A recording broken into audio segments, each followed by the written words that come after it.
Turn off your phone, close the door, put on headphones, get your notebooks out. We are going to write.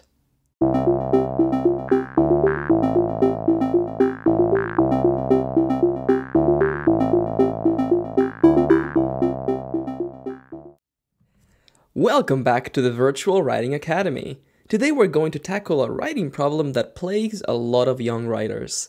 I am delighted to finally tackle this issue, but before we begin though, for those of you joining in for the first time, this is the way class is going to work. I will give you a timed writing exercise. I will shut up, put on some music, and you will write. Once the time is up, you will stop writing and I will start talking again.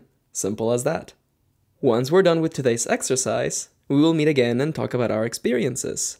There's a little lesson hidden behind this exercise, but I will not tell you what it is until the end. Why? Because the best learning is done by doing. So, go grab your notebook or open up your writing software of choice. You can minimize the video if you want. I will tell you when to bring it back up. In the meantime, I will put on some music.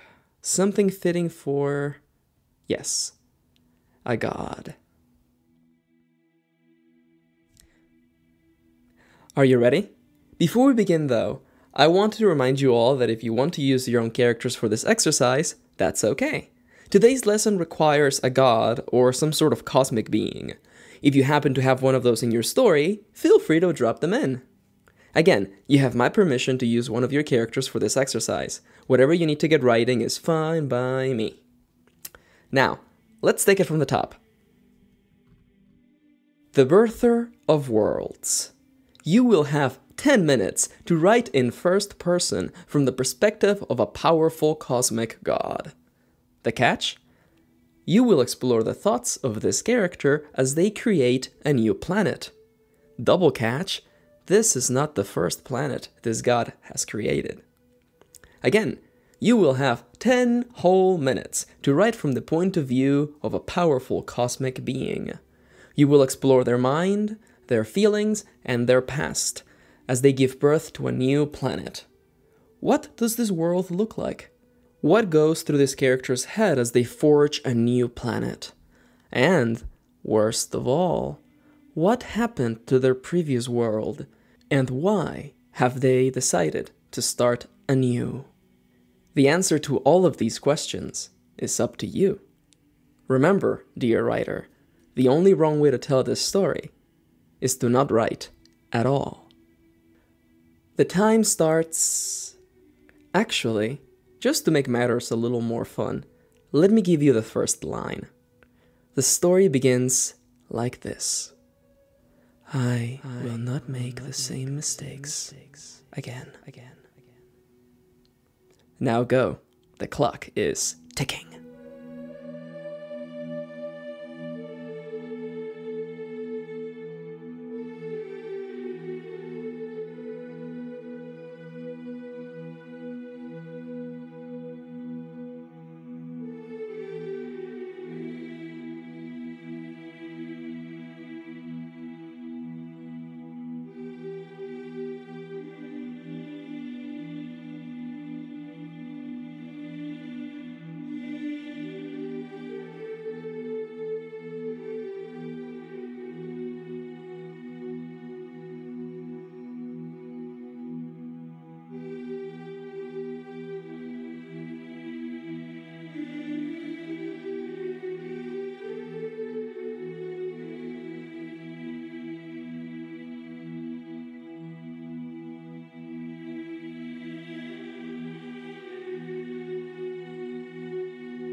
60 seconds remaining.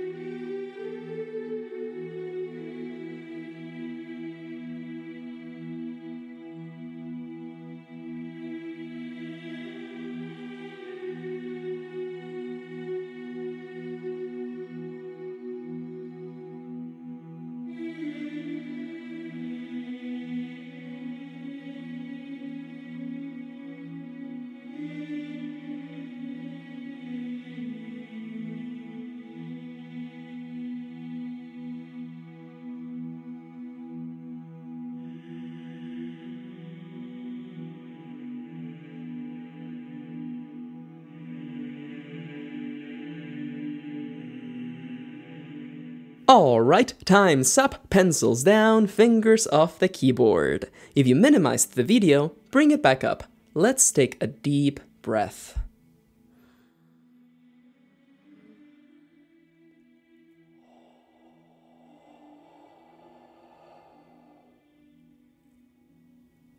There's one question that I get an awful lot.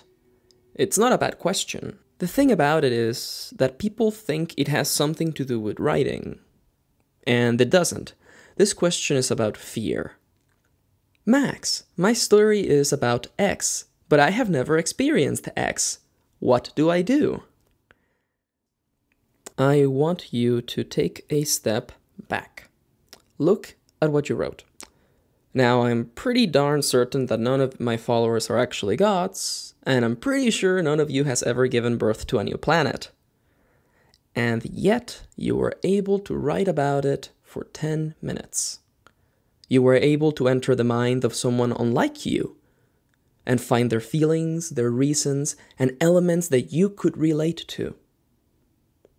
Interesting, isn't it? You see, nobody ever asks me, Max, how can I write about a character who is a werewolf if I myself have never been a werewolf? The questions I do get go like this. Max, I am writing about a character with post-traumatic stress disorder, but I don't have PTSD. What do I do? I want you to stop for a moment and take a deep breath. Do you seriously believe that every person who suffers from PTSD has suffered in the exact same way? Has felt pain in the exact same way, has dealt with grief in the exact same way, has healed in the exact same way, if there was any healing at all? Of course not. Everyone experiences pain and joy and sadness and pleasure differently. Everyone overcomes adversity differently. The question has little to do with writing and everything with the writer. You're afraid. You're afraid that someone will appear one day and tell you that you got the story wrong. This is silly, because everyone experiences everything differently. Now, some of you are saying, well, there's documented evidence about PTSD and its effects on people. Well, yes, there is. But your job is not to write a research paper on PTSD. Your job is to tell a story. And stories are made of anomalies. I am not saying you should not do your research. I actually made an entire video about research. There should be an annotation on the screen right now. I believe that you should only search for answers to the questions you have, the questions you need to know in order to write, and nothing more. Why? Because everyone experiences everything differently. And because in fiction, we don't read to know, to find facts, we read to understand. And when you can see a person's strife and feelings and reasons, only then can we begin to understand them. And when you understand someone, you can feel their pain and their joy. Even if you have never had depression or PTSD, or have never lost someone dear to you, or even if you have never been kissed. The ability to understand others is an innate power of the human spirit. Remember that.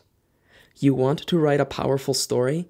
Show us feelings, show us strife, show us the reasons that drive a character to take action. Show us the world through their eyes, because then, and only then, will we be able to understand them. Even if we have never experienced their pain, their strife, we can still learn to understand them. And, for a few pages, see the world through their eyes. Who knows? You may even be able to understand and relate to a cosmic God. If you ever want to experience this exercise again, you know where to find it. If you enjoyed this video, make sure to give it a like and subscribe if you want more. Also, if you have comments to make and would like to share your opinion, please do so in the comments below. Additionally, if you want your daily dose of writing advice and prompts, you should head over to my blog. Thank you for watching, and I will see you next time.